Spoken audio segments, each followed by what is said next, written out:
Bonjour à tous et bienvenue. Merci de venir ici et partager votre temps avec nous ce matin. Ça, c'est la session de l'industrie pharmaceutique, les perspectives de l'industrie de produits pharmaceutiques en Afrique. Je suis vraiment très heureux de prendre la parole ce matin pour partager notre expérience avec les partenaires. Nous allons avoir un très bon moment ensemble et nous allons parler donc des produits pharmaceutiques. Je suis le professeur Machanan, je suis donc directeur de la boîte pharmaceutique à Singapour. Et je suis Pravati Yadav, affilié technologique et opération management professeur. Je suis donc heureux d'être ici. Je suis donc un chercheur et je veux donc continuer à expandre la recherche sur les nouveaux produits et savoir donc mettre en place un réseau donc de produits et d'échanges entre les pharmaceutiques. Ça, c'est le bon moment, c'est la bonne idée pour pouvoir donc mettre en place des idées, échanger. Alors, je suis très heureux d'être là. Je pense que ce moment-là, nous allons mettre à bon escient pour pouvoir voir les perspectives qui se présentent à nous. Et cette perception nous permettra donc de comprendre quels sont les produits et rester donc concentré sur les institutions et les stratégies pour pouvoir avancer. Comprendre quelles sont les composantes de notre industrie et pouvoir canaliser donc tout ce qui est exactement une industrie, perspective. Alors, laissez-moi donc commencer à vous présenter nos différents experts qui vont nous présenter ce panel. Et ensemble, nous allons donc continuer. Nous allons partager ensemble 25 à 30 minutes et comprendre comment ils travaillent et comprendre pourquoi maintenant nous sommes aujourd'hui rassemblés ici pour comprendre le secteur pharmaceutique. Qu'est-ce que nous devons comprendre entre les produits manufacturés, les produits recherche, donner donc cette chance à tout le monde de comprendre et de réfléchir sur les nouvelles formules de l'industrie pharma en Afrique. Nous allons donc utiliser cette opportunité pour pouvoir construire ensemble quelque chose de meilleur, quelque chose de soutenable et sur une longue durée. Nous allons essayer de voir les perspectives à travers le continent. Nous allons comprendre ensemble avec les différents directeurs d'industrie pharma pour nous présenter leurs perspectives. Alors, applaudissez et accueillons ici notre MC de la journée. Merci beaucoup, Perchante. Bonjour à tout le monde. Tout d'abord, je voudrais remercier les organisateurs Jeune Afrique pour cette perspective, cette initiative. Merci d'organiser cette session et de permettre à tous ces pays-là de se retrouver aujourd'hui au Rwanda. Je voudrais donc les remercier et leur dire merci de m'avoir invité. Je suis Farid Fezoua, je suis donc le Global Directeur de la santé et l'éducation de IFC. Je suis donc depuis très longtemps dans le continent et je travaille bien sûr dans tout ce qui est santé et sécurité sanitaire. Vous savez très bien que l'AFC est la Banque mondiale et nous sommes donc investis donc dans le secteur privé. Et nous sommes bien sûr très engagés et nous avons un agenda qui est bien agencé et qui s'intéresse aussi à l'aspect pharmaceutique et de la santé. Et nous allons donc aujourd'hui parler un peu de l'industrie pharma et aussi de ce qui est important à savoir et à connaître sur l'industrie pharma. Et nous avons aussi une vue globale sur tout ce qui est investissement. Nous sommes bien sûr engagés, mais nous faisons aussi du business. Nous gagnons aussi, nous investissons et nous cherchons à gagner aussi de l'argent sur cette industrie. Et bien sûr, pour nous, parce que nous sommes et nous aimons bien sûr penser et créer de nouvelles idées, nous allons continuer à investir à peu près plus de 2 milliards de dollars pour continuer à accompagner et supporter l'Afrique dans les investissements de l'industrie pharma. Et bien sûr, ça c'est ce que nous avons prévu et qui est dans notre agenda pour les années à venir. Alors, je voudrais rapidement vous présenter le contexte. Alors, les questions avant d'entamer notre petite discussion, nous allons parler en fait du défi et localiser la production pharmaceutique en Afrique. Nous savons que l'Afrique représente 24% de la charge mondiale de morbidité, mais importe 90% des produits pharmaceutiques qu'elle consomme. Et c'est la consommation qui est exportée. Le continent a un déficit commercial, on va dire pharmaceutique, de à peu près 14,4 milliards de dollars américains, mais nous avons 24% de la charge mondiale de morbidité qui est importée. Et donc, la création des pôles pharmaceutiques régionaux est une solution à ce problème. Et nous avons aussi, pour y parvenir, il faut que les entreprises, les gouvernements et les établissements d'enseignement travaillent ensemble et qu'ils soient engagés pour comprendre le nombre d'investissements qu'il faut. Pour nous, c'est vraiment en termes économiques, un impact très, très signifiant. Nous devons penser à comment nous allons changer cette question-là, comment nous allons affronter ce problème et pouvoir faire face à ces défis. Et nous savons qu'aujourd'hui, en termes de bonnes nouvelles, la recherche pharmaceutique est très bien imposée. Et nous savons aussi que, en ce qui concerne donc le cas de la commercialisation et des produits locaux, l'Afrique aujourd'hui représente une grosse part du gâteau parce que les investissements et les créations sont vraiment très importants. Et nous devons continuer à penser à cette production-là. Aujourd'hui, nous avons à peu près 2 millions de dollars qui sont investis dans le marché pharmaceutique.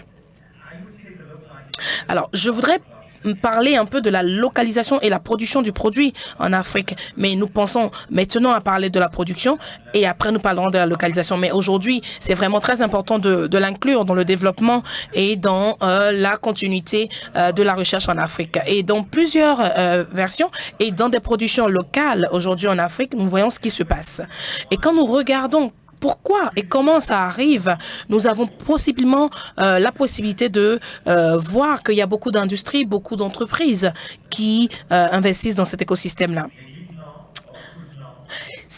Qu'ils peuvent ou peuvent pas investir, mais ils le font avec beaucoup de difficultés. Et ce point-là, ils ont besoin d'être accompagnés, ça a besoin d'être soutenable parce que ce sont des gros investissements qu'ils ont besoin donc de pouvoir comprendre pour résoudre ce gros problème auquel nous faisons face.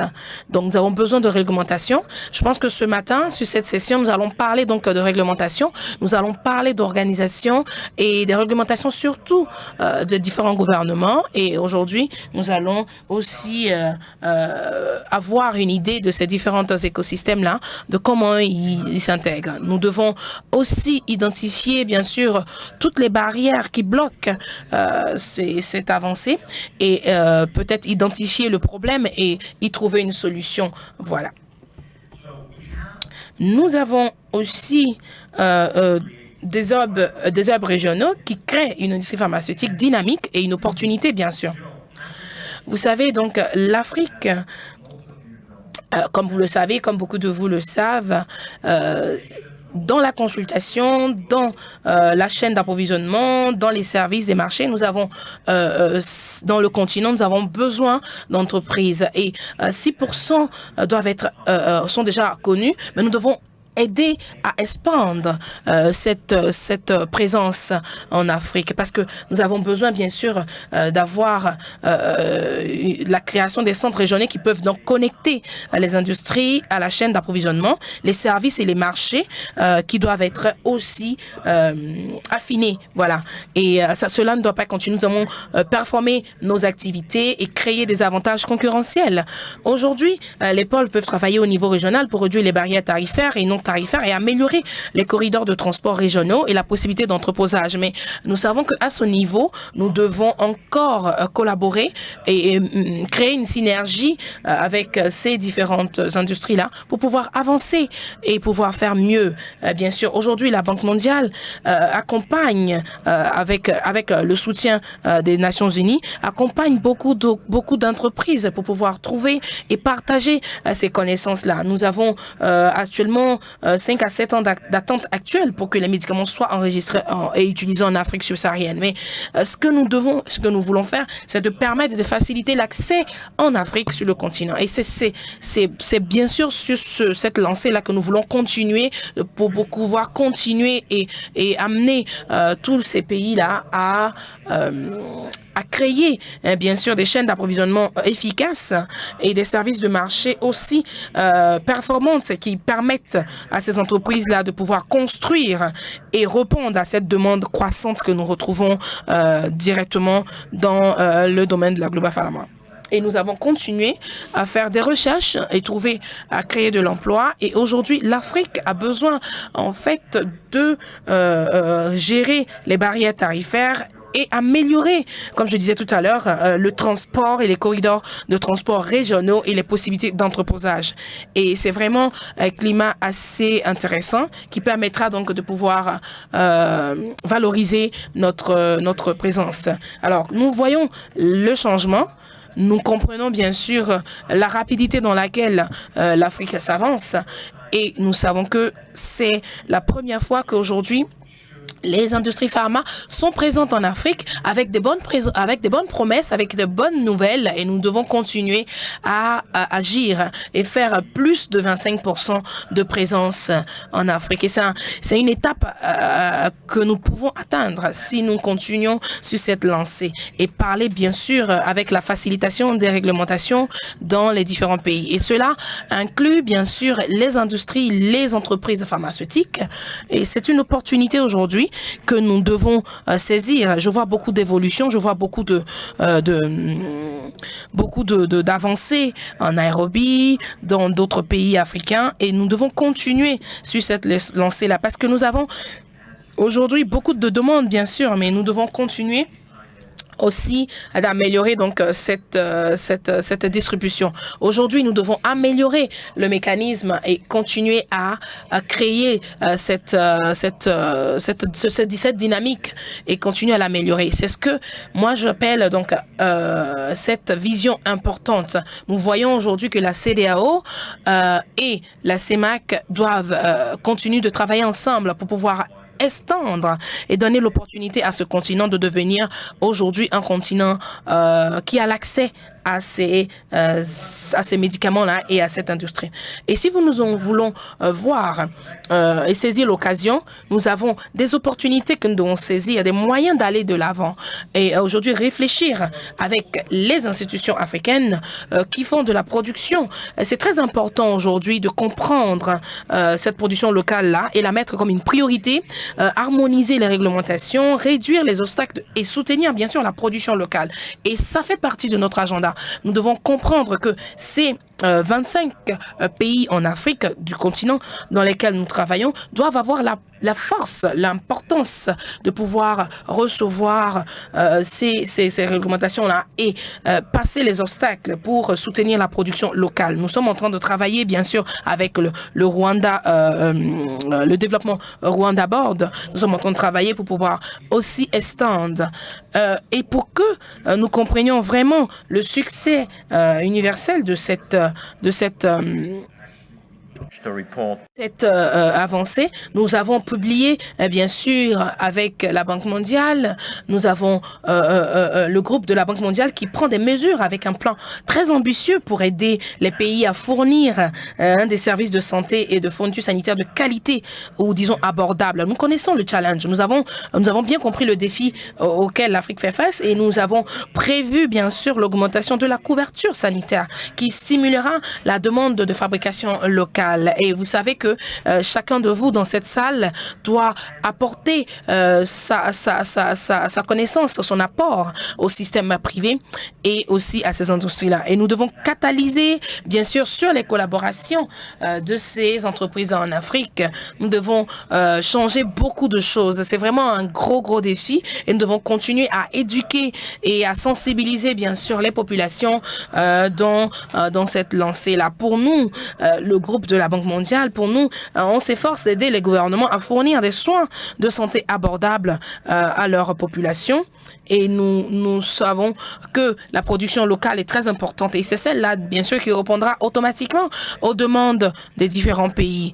Et c'est pour nous le point le plus important et nous sommes focus là-dessus. Nous savons que nous devons continuer à travailler et avoir cette vision de drainer, bien sûr, sur le continent. Nous travaillons avec la Banque mondiale, comme nous avons dit, mais nous allons essayer de vous présenter, bien sûr, avec la réglementation des différents gouvernements, ce que nous pouvons apporter à cette avancée-là pour pouvoir aider. Après le G20, nous avons pris en compte les différentes demandes, les différentes réponses qui ont été demandées pour le financement.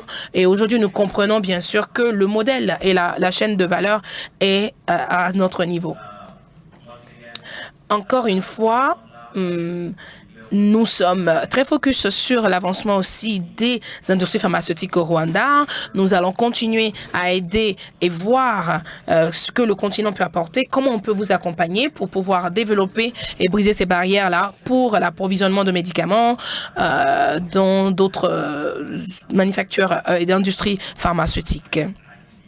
Je pense que le IPD en Dakar, le Rwanda aussi, comme j'ai mentionné tout à l'heure, sont tous des pays et des entreprises privées qui continuent de pouvoir œuvrer dans ce sens-là, dans ce domaine pharma et continuer à les accompagner. Ça, c'est prévu dans notre agenda.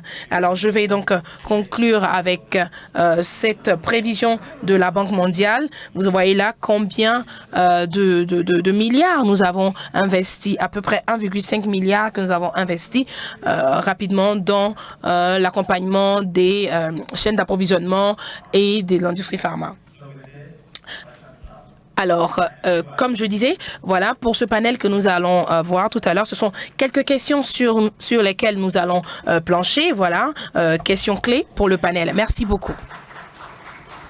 Thank you for setting us up. Merci beaucoup pour cette brillante intervention. Voilà, nous avons eu un aperçu de ce que nous allons faire sur les points que nous allons discuter. Maintenant, laissez-moi donc introduire et aller directement dans le vif du sujet et inviter nos différents panélistes. Alors, nous parlons aujourd'hui avec des entreprises locales et globales et nous allons donc continuer. Alors, aujourd'hui, toute l'organisation du CEO Forum nous permet donc de pouvoir avoir une vision globale et différente de ces différentes perspectives. Et nous allons aujourd'hui continuer à discuter dessus. Laissez-moi ou permettez-moi d'inviter sur le plateau monsieur, certains points clés du Rwanda. Donc, monsieur... Next, I would like to invite Wuyo Mzekela, le ministre d'État du Rwanda qui prendra part à ce panel. Et nous avons aussi Madame Buyo, bienvenue. Alors, Buyo est chargée d'affaires extérieures de la... Nous avons aussi Yuman Patel, qui est donc le CEO de cette boîte pharmaceutique. Bienvenue, Patel. Et nous avons Monsieur Lutz Engerman, qui est donc le président de Global Health du groupe Novartis. Bienvenue, Monsieur Lutz. Et nous avons Patrol Blanche, qui est donc elle aussi le CEO de la région Afrique, de l'organisation de l'Afrique du Sud, et qui s'occupe donc de la biotechnologie pharmaceutique. Et bienvenue. Et bien voilà ce qui se passe. Je pense que vous êtes tous là. Vous avez le micro. Est-ce qu'on peut vous avoir aussi sur notre panel? Bienvenue.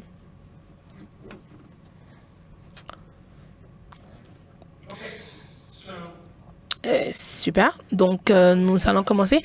Le premier point, comme je disais, c'est nous allons parler aujourd'hui et pourquoi nous avons donc décidé d'avoir ce panel, c'est de pouvoir discuter sur ces questions clés. Voilà, parler donc de la technologie industrielle qui est avancée aujourd'hui dans les entreprises pharmaceutiques et comprendre bien sûr comment l'aspect local de ces grandes entreprises peuvent accompagner et aider à améliorer donc l'approvisionnement de médicaments en Afrique. Et c'est bien sûr que c'est une vision globale et penser donc au niveau mondial. Comment cela se fait et quelle idée vous avez? Alors, j'aimerais donc commencer avec le ministre d'État pour avoir son point de vue sur ce point-là et aussi comprendre comment le Rwanda agit et comment le Rwanda arrive donc à absorber et à recevoir toutes ces entreprises pharmaceutiques ici. Dites-nous un peu plus par rapport aux promesses faites à ces entreprises et comment vous gérez ce système en fait d'intégration au niveau du Rwanda. Et monsieur le ministre, allez-y. Merci bien sûr de nous recevoir ici et merci de prendre part à notre panel ici à Kigali. Alors, je voudrais donc préciser que nous n'avons pas une vue précise seulement sur l'industrie pharma, mais nous avons aussi, bien sûr, au Rwanda, une vision très précise. Nous avons un bloc qui donc s'occupe donc de tout ce qui est livraison et accès aux pharmacies, aux médicaments. Aujourd'hui, nous avons mis en place un système très important et très bien huilé qui permet donc l'évolution pratique de la distribution pharmaceutique pour notre population et aussi pour les aspects importants de notre population. Nous avons un agenda que nous essayons de respecter. Nous avons donc des perspectives et un point de vue très clair sur ce point-là. Nous essayons donc de communiquer et de sensibiliser bien sûr notre population sur ces aspects-là. Nous avons une approche bien sûr pharmaceutique de prévention et aussi nous comprenons bien sûr ce qui est spécifiquement important pour nos populations et pour notre pays. Et nous savons les enjeux économiques que nous retrouvons et nous avons aussi une idée claire de la grande opportunité que nous avons d'avoir ces différentes industries pharmaceutiques dans notre pays. Et nous savons très bien que avec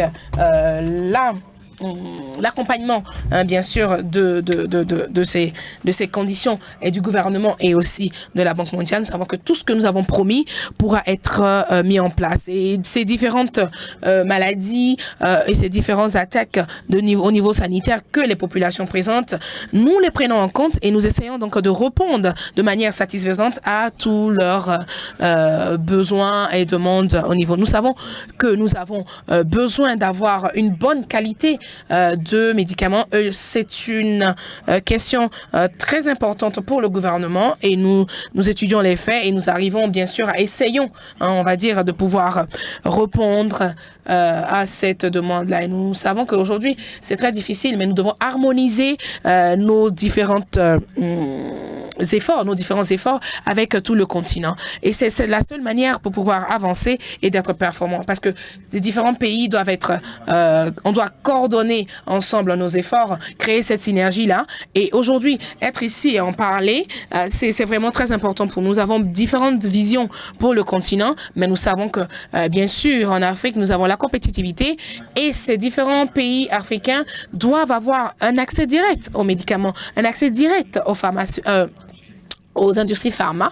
Et tout cela est possible en changeant la mentalité et de pouvoir travailler. Quand nous nous retrouvons comme ça sur cette table ronde et nous parlons d'innovation, nous parlons donc d'amélioration, c'est important pour chaque pays et de comprendre aussi que ces pays-là doivent aider les entreprises pharmaceutiques africaines à proximité, géographiquement, pour mieux collaborer, à d'avoir ensemble une idée des achats et des opportunités. Aujourd'hui, nous parlons donc d'à peu près de 2,5 millions d'accès dans ce pays-là. Et bien sûr, ça peut nous aider à pouvoir implanter ces industries pharma-là et de comprendre aussi que ces technologies-là doivent nous aider à améliorer. Nous l'avons vu pendant la COVID-19, nous avions eu besoin de toutes les synergies, de toutes les ouvertures pour pouvoir comprendre comment lutter ensemble, lutter contre cette maladie et voir que la santé publique devient un point très important pour le business sanitaire. C'est très intéressant. Nous avons la possibilité de pouvoir couvrir aujourd'hui 6% de notre population en vaccin, 6% de couverture médicale et encore, nous créons encore aujourd'hui la possibilité de pouvoir aider et lutter contre certaines maladies aujourd'hui. Combien de personnes sont capables ou ont la possibilité d'avoir accès à ces différents vaccins-là? Traditionnellement, le Rwanda a pu faire face à ces différents défis-là. Et pendant la COVID, nous l'avons vu, nous avons pu avoir accès au vaccin de COVID, mais ça a été vraiment très laborieux parce qu'il fallait quand même retrouver la possibilité de pouvoir couvrir à peu près à 60% la couverture médicale et l'accès au vaccin pour la population. Ça a été pour nous très laborieux, comme je disais, un gros défi, mais nous avons pu le faire. Nous avons été capables de trouver donc la solution avec la contribution bien sûr de notre gouvernement de réussir à couvrir et à répondre à la demande de nos populations. Et nous avons appris bien sûr avec un modèle qui a été mis en place de change et ça a été très important pour nous de pouvoir réussir. Merci beaucoup, Monsieur Boutera, pour votre intervention. Je pense qu'aujourd'hui, tout le monde a un peu un aperçu et comprendre et sait aujourd'hui que c'est très important de pouvoir construire un écosystème très soutenable, un écosystème important. Et l'approche du Rwanda, je pense que c'est un exemple à suivre. Et c'est pas vraiment un point sur lequel nous devons tarder. Nous pouvons parler, chacun donne son objectif, chacun donne son point de vue et nous échangeons. Alors, c'est vraiment une manière de pouvoir comprendre comment le Rwanda a pu faire face à cette situation et comment il a pu s'en sortir. Et ce sont des exemples que nous devons continuer à utiliser et à prendre comme cas d'école. Alors, donnons donc la parole à Patol. Patol, nous avons donc entendu parler donc de votre avancée, de comment vous avez construit, on va dire, votre succès dans le domaine pharmaceutique dans ce pays-là. Dites-nous exactement, et en parlez-nous, dites-nous plus sur votre action. Comment vous avez pu vous placer sur le marché et comment et dans quelle direction vous allez actuellement?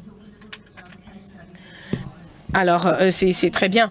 Merci beaucoup pour la parole. Nous avons commencé il y a déjà quelques années. Nous avons pu investir 6 milliards de dollars dans notre produit. Nous avons compris qu'il était très important d'investir et de faire des recherches pour comprendre, bien sûr, comment distribuer, comment produire ces médicaments-là pour faire face à ces différentes pandémies que nous avons vues. Et pour nous, dans notre programme, dans notre agenda, nous avons mis en priorité ces différents produits. Nous avons pu mettre sur le marché à peu près 27 types de produits de médicaments qui ont été donc mis à disposition. Aujourd'hui, nous avons pu avancer et nous avons amélioré ce que nous faisions depuis plus de 15 ans. Et si vous voyez aujourd'hui notre produit, si vous regardez un peu sur la cartographie mondiale, vous avez plus de 15 à 10 produits qui sont mis en place. J'aimerais donc avancer et vous dire, voilà, aujourd'hui, nous avons ces produits-là qui ont été distribués pendant plus de 15 ans, plus de 25 ans, et nos différents rôles, nos différentes parties prenantes ont compris que c'était important de pouvoir donner l'accès à l'organisation, à nos organisations panafricaines et nos agences multilatérales pour permettre la distribution de ces produits-là et mettre en valeur les capacités locales. Parce qu'aujourd'hui, nous parlons de cela. Nous parlons aujourd'hui du continent. Nous parlons de l'accès des industries pharma en Afrique. Et savons que ces entreprises-là, ces industries-là doivent développer les compétences locales. Et c'est très important pour le continent de comprendre que nous avons des talents, nous avons besoin d'accompagnement avec les organisations internationales. Et aujourd'hui, cela doit être complètement mis en place. Et plus vite nous le comprenons, et plus vite nous allons agir pour rendre encore plus accessible et facile d'accès through to producing a product. Et il est très important de comprendre que la production de médicaments doit être susceptible, doit être successive et doit être continuelle. Et comprendre aujourd'hui que les plaques doivent être validées dans chaque pays, comprendre la stratégie globale de comment distribuer ces médicaments-là. Et il est très important d'avoir une stabilité dans ce pays-là, dans le continent, et permettre donc le développement de ces produits-là. Il faudra bien sûr continuer à développer ces compétences-là pour être performants, pour démontrer les compétences des différentes entreprises aujourd'hui en Afrique, sur le continent. Et c'est aussi très important qu'en Afrique, en Afrique de l'Ouest ou en Afrique subsaharienne, que comprennent que ce continent doit avoir accès à ces technologies-là. Et aujourd'hui, nous avons pris l'exemple, vous voyez, au Kenya, en Égypte, en Afrique du Sud, ces médicaments et ces pays-là ont pu installer des entreprises, des industries. Aujourd'hui, ils importent aussi leur production locale et ils ont aujourd'hui pu faciliter l'accès à ces organisations-là, ce qui leur permet aujourd'hui d'être très compétitives, d'être très performants sur ce domaine-là. Le programme que nous avons mis en place, qui répond donc aux différents défis de la pandémie, nous devons l'aider à être encore plus compétent et soutenir bien sûr la production de produits et être encore plus compétitif sur le continent. Et le modèle que nous devons suivre, je pense que ce modèle que nous devons suivre, c'est de lui, donc, je parlais tout à l'heure, c'est un modèle très accessible et universel qui doit être mis en place ici. Si mettre en place des synergies, des compétences uniques pour pouvoir partager les différentes connaissances. Et ça permettra de pouvoir donner de la valeur à la chaîne et de pouvoir trouver une approche assez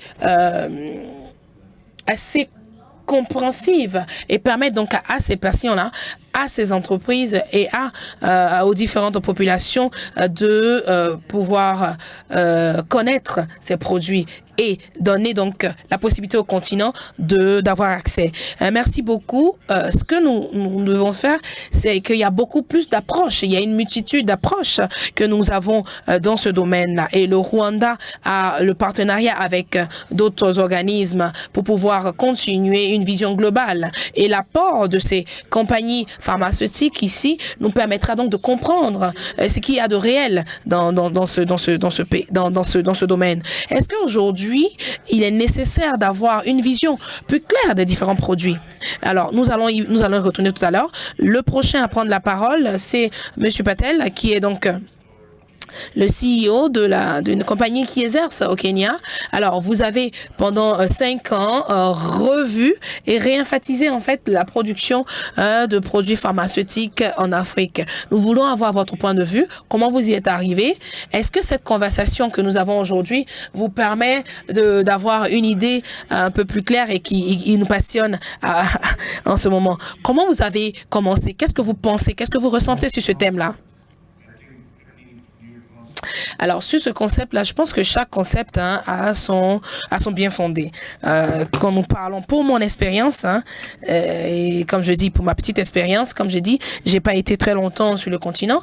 Je pense que nous continuerons et nous allons continuer de parler d'une action globale. Nous continuons encore de dire qu'il nous faut une action globale pour répondre à ce défi. Mais si chacun de nous, chaque producteur, chaque entreprise se mettaient ensemble et apportaient une idée pour pouvoir comprendre. C'est vraiment sur le point économique et sur le point de production.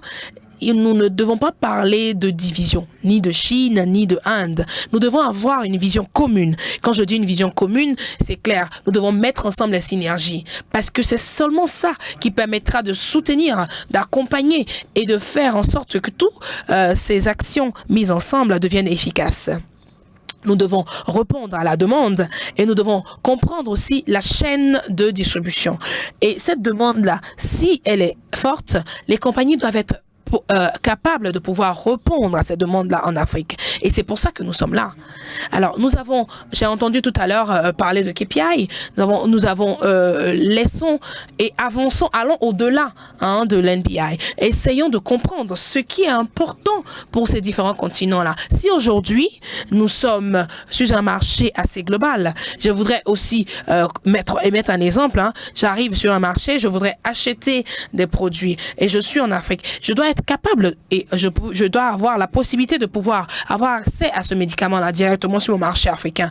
Et c'est ce qui nous fera comprendre que nous sommes sur la bonne voie. Nous avons parlé bien sûr de produits locaux, nous avons parlé de développement d'industrie locale, mais ce qui est important ici, et je le répète, c'est d'avoir accès à ces produits.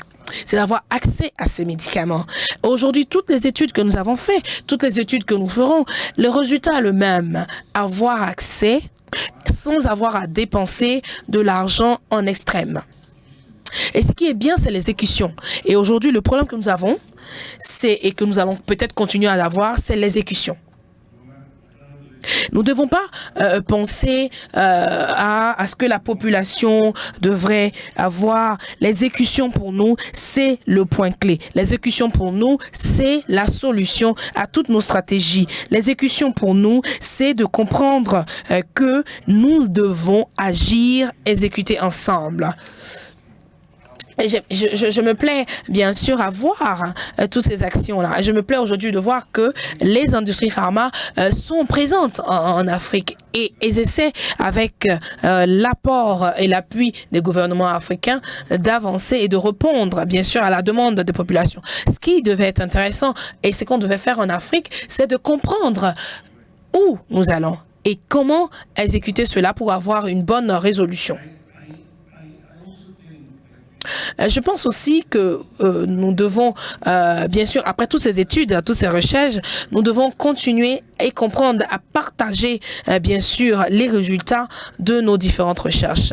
Et nous devons essayer de rendre engagé tout le monde, partager notre background, partager et distribuer aussi nos idées.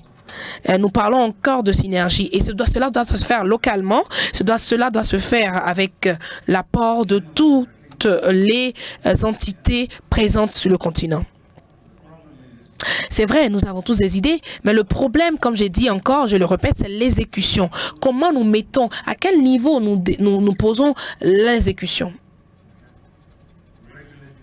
La réglementation, bien sûr, doit renforcer, doit implémenter, bien sûr, ces actions-là. Mais ce qui est très important, c'est l'exécution. Par exemple, l'exemple du Kenya, il y a beaucoup d'industries, il y a beaucoup d'entreprises, mais ce qui est important, c'est de comprendre comment amorcer cette exécution-là. Ce que nous devons faire, c'est d'accompagner, c'est de pousser dans le continent, pousser bien sûr la réflexion pour comprendre comment drainer bien sûr ces entreprises-là vers le succès. La réglementation doit nous donner une vision, une feuille de route que nous devons suivre pour pouvoir être dans les normes et commencer à comprendre que là où nous avons commencé, nous savons ce que nous voulons et nous savons où nous voulons aller. Nous avons la possibilité et l'accès aux technologies, bien sûr, aujourd'hui. Mais nous devons continuer avec ce processus-là. Et nous devons comprendre les cultures pour pouvoir changer, bien sûr, les mentalités. Moi, comme je voulais dire, et je le répète encore aujourd'hui, les gouvernements doivent commencer et continuer à donner de l'appui, accompagner avec les réglementations pour que tout le monde puisse le faire. C'est pareil pour l'Inde, c'est pareil pour tous les pays, c'est pareil aussi pour le continent. Aujourd'hui, en Afrique, nous devons comprendre et mieux exécuter. L'exécution, c'est la clé. Merci beaucoup. Merci, professeur. Merci de nous avoir mis un point d'honneur sur l'exécution. Je suis d'accord avec vous parce que l'exécution, c'est, on va dire, la solution. Merci de nous avoir donné votre point de vue lumineux sur cet aspect-là. Nous allons continuer à parler dessus. Parler, bien sûr, de la réglementation. Vous l'avez dit, c'est important.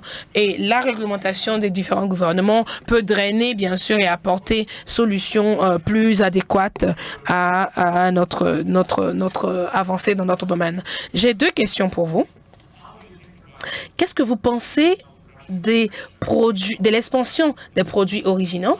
Et qu'est-ce que vous pensez? Comment vous évaluez la présence de ces produits-là dans d'autres pays? Et comment vous évaluez donc le partenariat entre les différentes entreprises et structures pharmaceutiques? Alors ça, c'est la première question. La deuxième question, en tant que fabricant global de médicaments, qu'est-ce que vous ressentez? Comment vous voyez un peu l'avancée des différentes structures pharmaceutiques dans le monde, dans l'Afrique? Comment nous pouvons implémenter donc ces actions-là? Good. Okay, it's on. Bonjour, merci beaucoup pour votre question. Merci, Perchant. Alors, si je voudrais commencer à répondre par la deuxième question. Je pense que notre équipe a une vision d'industrie. Alors, bien sûr, quand nous parlons d'accès à des solutions pharma, nous devons faire la différence. Et nous essayons de faire la différence en Afrique parce que nous continuons à innover. Nous pensons bien sûr à la provision et à l'accès aux vaccins. C'est en gros un point sur lequel nous devons continuer à travailler. Et bien sûr, l'accès aux vaccins de PVI pour nous, c'est pour nous une vision très importante. En Afrique subsaharienne, c'est un vrai problème. Et nous essayons aujourd'hui de travailler et nous sommes capables de pouvoir répondre à cette demande-là au niveau régional. Je pense que la décision et la résolution doivent se faire à partir et par l'Union africaine. Les différentes synergies partagées sont dans notre programme, dans notre agenda. Et nous sommes aujourd'hui très conscients du fait que l'Afrique a besoin d'avoir accès à cette production-là. Et c'est très important, comme je disais tout à l'heure, de pouvoir comprendre et de créer l'intérêt au niveau des différentes populations. Et ce qui est très important, moi je pense, c'est de pouvoir comprendre que notre continent doit être capable de faire une harmonisation dans les différentes régulations, dans les différentes réglementations des différents pays. Et ça, c'est le prochain step. Si nous avons toutes ces organisations-là qui se mettent ensemble et qui parlent donc de procuration et qui parlent de réglementation et qui y vont avec les mêmes idées, les mêmes compréhensions, je pense que nous allons pouvoir améliorer nos décisions au niveau du continent. Et si les différents gouvernements arrive à trouver, bien sûr, une idée, bien sûr, globale et de penser, bien sûr, à l'accès au vaccin, ça sera tout à fait bénéfique pour nous, bien sûr, parce que ces politiques-là nous permettent de comprendre que le continent doit avancer.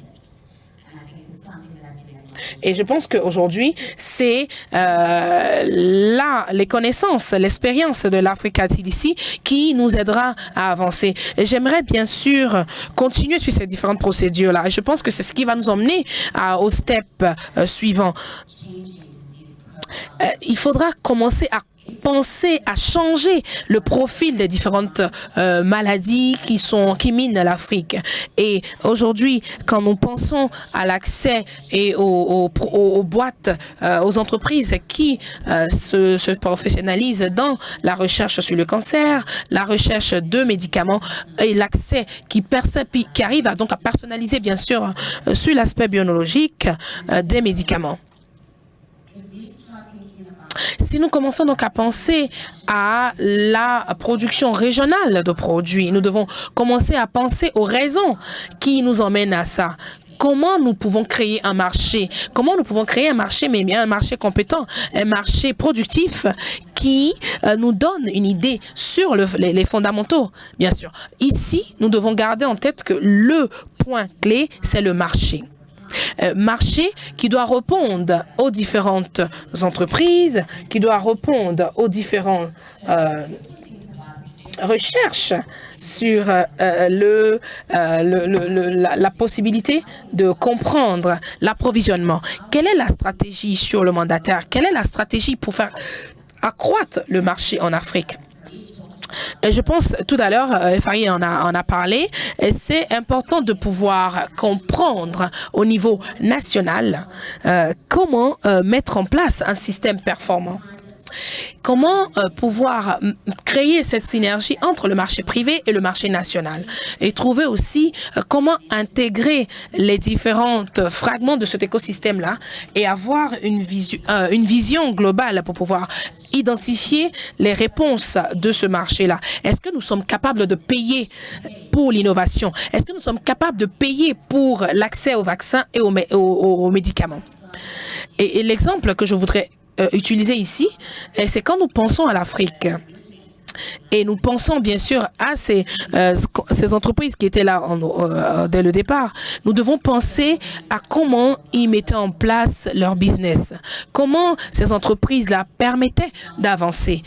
Ils dominaient le marché automatiquement parce qu'ils avaient une stratégie très agressive, une stratégie très axée sur l'investissement sur le marché. Parce que nous investissons, mais comment nous avons un retour sur l'investissement? Aujourd'hui, l'Afrique doit penser à ça. L'Afrique doit se remémorer comment ce produit-là peut être mis en place et qu'est-ce que ça va nous rapporter. Parce que le marché a été déjà établi. Le marché doit être établi et le marché doit comprendre tous les aspects de l'écosystème. C'est ça qui nous permet d'avoir accès et c'est ce qui nous permet donc de pouvoir faire en sorte que le marché local soit donc un vivrier très important pour les populations. Nous devons penser aussi à la chaîne de value, de plus-value et nous devons comprendre aussi à comment continuer l'autorisation et avoir l'accès au marché. Nous devons penser au futur. Nous devons penser à l'innovation. Nous devons penser à comment créer un marché innovatif, un marché décisif.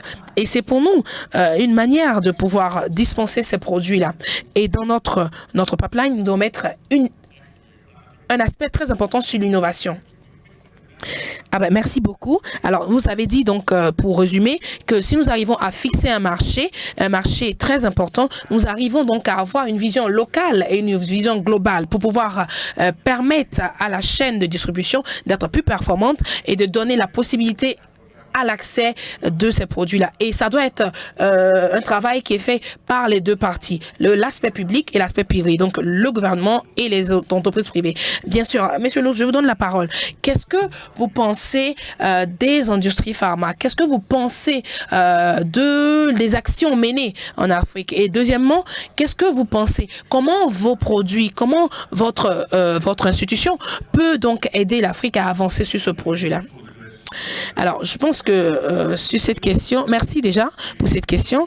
Je pense que l'idée de l'entreprise, des industries en Afrique, pour nous, Novartis, c'est un concept déjà acquis, hein, parce que nous sommes implantés depuis 2000, nous sommes implantés et nous pensons à cette coopération-là. Pour nous, c'est vraiment une coopération directe avec le continent. Et aujourd'hui, nous avons pu mettre en place et implémenter, bien sûr, différentes entreprises en Afrique. Et nous avons sélectionné dans notre portfolio quels étaient les aspects plus impactants. Et nous avons évalué aussi, bien sûr, comment investir et combien investir pour pouvoir développer, bien sûr, cette chaîne. Et c'est clair que l'économie ne doit pas en pâtir. Et ces entreprises doivent être une entreprise de succès en Afrique. Comment elle peut drainer une prospérité pour ces différents continents?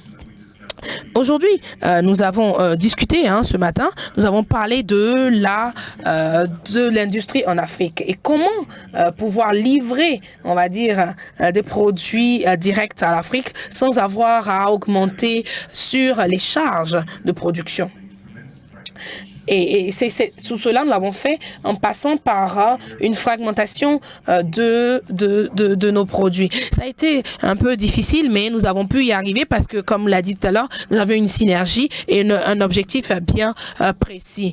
Certains de nos différents directeurs au niveau global avaient cette vision-là.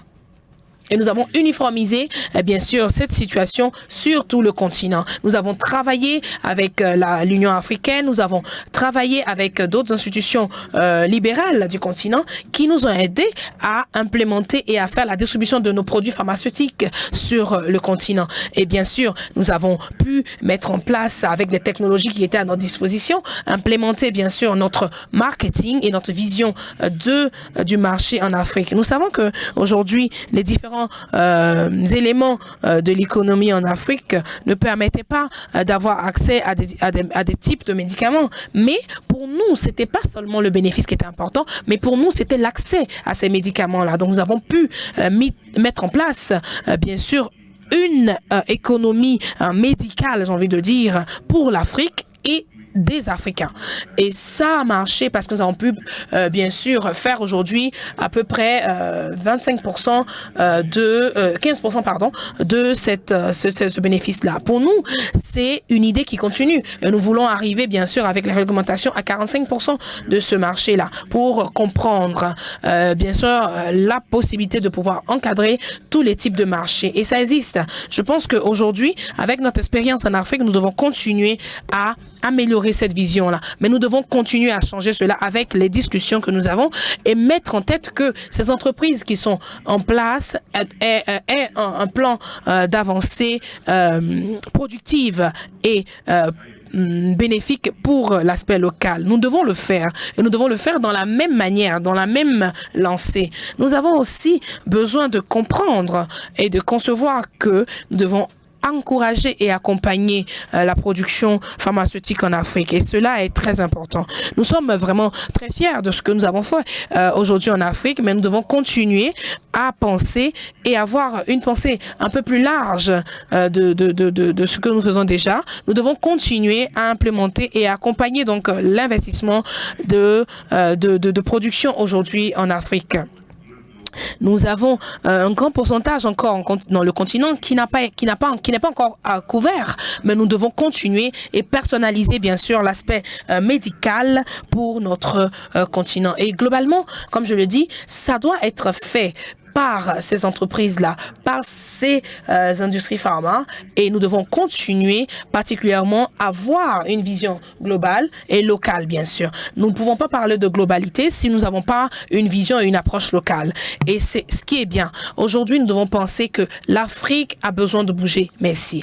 Et l'Afrique doit bouger, l'Afrique doit continuer à avancer. Et pour ce qui est de votre deuxième question, nous allons continuer à discuter aujourd'hui. Et je pense que nous devons avoir une vision très claire sur les barrières, essayer de les briser ensemble et donner accès aux populations à ces médicaments-là. Les industries et la chaîne de distribution doivent avoir une idée ensemble. Ils doivent travailler de main pour pouvoir continuer sur cette vision. Et l'aspect de médicaments et de médecine en Afrique doit être revu parce que ça doit être composé, bien sûr, d'unités, de rediviser et d'une rediffusion des aspects médicaux. Nous savons que nos médicaments doivent être plus accessibles et mon expérience me le dit, c'est très complexe. Il faut comprendre et c'est très important. Nous devons avoir un système prêt à l'utilité et un système qui doit permettre de bénéficier à tous les plans. C'est clair que nous devons faire aussi du bénéfice et des profits, mais les profits que nous faisons sur la médecine, sur les médicaments, doivent être aussi compris et doivent avoir une continuité bien claire. Nous devons bien sûr répondre à cette demande-là et avec nos partenaires, continuer à travailler avec les associations de philanthropie, avec les organisations non gouvernementales. Nous devons travailler ensemble pour trouver une solution à l'accès. Merci beaucoup, Monsieur Lutz. Ça a été très, très clair. Je pense que nous avons encore le temps pour une question. Si quelqu'un a une question, vous pouvez la poser. Donc, vous vous présentez, vous dites le nom de votre organisation et vous posez votre question pour que nous puissions y répondre. Un micro pour la question, s'il vous plaît.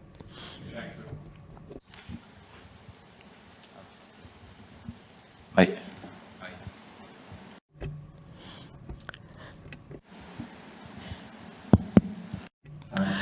Bonjour, je m'appelle Jean-André Barsin. Je suis le chef d'investissement de Sobre Pharma à Djibouti. La raison pour laquelle je suis ici, c'est que Djibouti essaie donc de pouvoir avoir un partenariat, comme vous l'avez mentionné tout à l'heure, avec SPC Africa. Et pour Djibouti, c'est très important de participer à ce genre de rencontre pour vous rencontrer et pour échanger avec vous.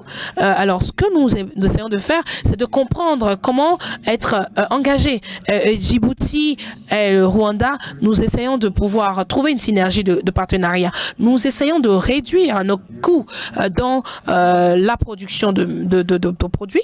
Et ce que nous voulons faire, c'est aujourd'hui, nous essayons d'investir beaucoup plus de fonds dans la recherche et dans la production de produits pharmaceutiques. Pour nous, il est très important de comprendre le package pharmaceutique dans ce développement. Djibouti aujourd'hui essaie d'investir pour pouvoir développer et implémenter bien sûr sa recherche et sa production. Pour nous, c'est bien de vous rencontrer ici pour pouvoir créer des partenariats et de trouver comment la solution pour pouvoir participer à notre évolution pharmaceutique. Bien sûr, avec Novartis et les autres industries pharma, nous essayons de pouvoir comprendre comment vous pouvez nous accompagner et participer à notre évolution. Merci beaucoup, Padev, de m'avoir donné la parole. Alors, je pense que si j'ai bien compris, et je suis très fière de pouvoir voir que vous investissez et votre gouvernement prend vraiment à cœur la production de cette production locale. Et je suis très content parce que nous avons parlé de ça ce matin. Nous voyons qu'il y a une uniformisation des stratégies et c'est bien beau de voir qu'aujourd'hui les pays du continent essaient donc de comprendre et d'investir dans ce domaine. Et comme Luz l'a dit tout à l'heure, ça doit être une synergie pour l'Afrique et dans l'Afrique. Je voudrais donner donc la chance aux panélistes de donner en une seconde, on va dire, une vision future des industries pharma en Afrique. Alors, une vision, voilà, en quelques secondes sur l'avancée des industries pharma en Afrique, sur les produits, sur l'engagement. Qu'est-ce que vous pensez? Alors, moi, je suis plutôt optimiste.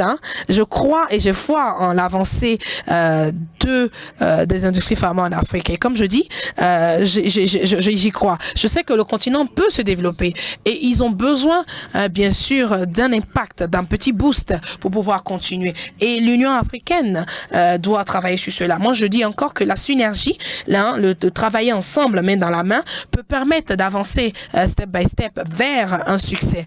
Et ce qui est important, c'est que les différents pays doivent comprendre, les réglementations doivent comprendre que le travailler ensemble permettra de vous faire avancer. Les pays comme le Rwanda, les pays comme le Kenya doivent savoir que se développer ensemble est la solution et ça permettra donc à votre environnement d'être plus compétitif, plus opératif et absolument trouver des solutions qui peuvent être à long terme, qui vous permettront donc d'avancer. Merci beaucoup. Oui, vous avez la parole. Alors, la même question en une seconde. Moi, je vois le futur très individuellement pour chaque pays africain. Je vois un futur radieux.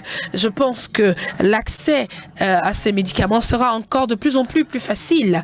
Et nous pourrons donc aujourd'hui dépendre des partenariats publics-privés qui vont être plus innovatifs. Et nous avons besoin que l'Afrique soit encore plus performante, plus innovative pour avoir accès à ce dont nous avons besoin. Alors, pour moi, c'est la technologie.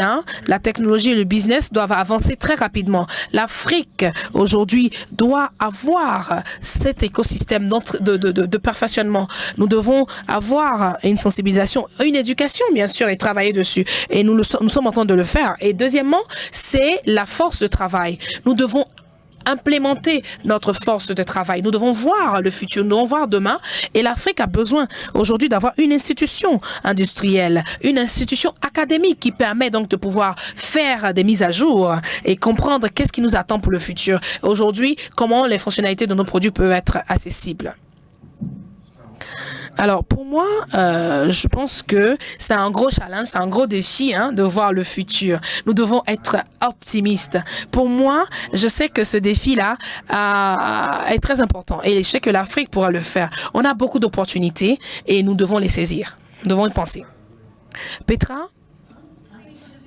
Mais je pense que pour la première fois, je suis vraiment très, on va dire, j'ai une vision assez positive pour la coopération globale en Afrique. Nous devons innover, et nous devons innover, mais dans tous les domaines, dans la chaîne d'approvisionnement, dans la réalité des mandataires. Nous devons innover. Pour moi, je pense que c'est l'innovation qui doit être la clé de notre avancée. Alors, moi, j'ai deux choses à dire. La première, nous devons accompagner donc les gouvernements dans la réglementation. Le deuxième, c'est le secteur privé. Le secteur privé doit comprendre et produire une qualité dans ses productions industrielles et comprendre. Nous devons protéger, bien sûr, notre engagement et la production de nos produits. Et c'est ce qui sera le point déclencheur pour pouvoir avoir accès aux médecines, aux médicaments, et c'est ce qui doit nous permettre de pouvoir avancer. Alors, je pense que je précise, quand je parle de la médecine, l'Afrique doit avoir accès à la médecine. Et aujourd'hui, c'est ce que nous avons besoin. Nous avons besoin de l'accompagnement, nous avons besoin de l'accompagnement au niveau gouvernemental, nous avons besoin de l'accompagnement au niveau des entreprises privées. C'est ce qui doit être important pour nous. C'est l'aspiration que j'ai pour l'Afrique. Je sais que nous devons nous mettre ensemble pour avoir une coproductivité excellente et pouvoir aider avec les points tout à l'heure que la Banque mondiale nous a mis en évidence. 1,5 milliard d'investissements. C'est une grosse partie du marché qui doit être saisie. Aujourd'hui, on ne peut pas avoir ce nombre d'investissements-là et ne pas permettre donc aux populations d'avoir accès à la santé publique. Merci beaucoup de nous avoir écoutez, merci d'avoir pris votre temps, de partager ce temps avec nous là. Je suis vraiment très heureux. J'aimerais donc faire un petit résumé. Donc, l'agence de médicaments africains doit être aujourd'hui capable de pouvoir faire face à ses partenaires, comprendre la vision globale, moderniser et implémenter donc la vision directe pour les gouvernements, donner la possibilité d'avoir accès aux populations aux médicaments et implémenter donc sur les industries pharma. Le continent a un futur radieux, peut accompagner et peut avancer ensemble vers une globalisation des synergies pour avoir un succès. Aujourd'hui, le marché est là, est bien présent, mais nous devons avoir une solution pour l'accès à ce marché-là. Nous sommes en train de faire des progrès et avec les études que ces différentes entreprises sont en train de faire, la demande sera plus accroissante, mais nous aurons des solutions pour répondre à cette demande.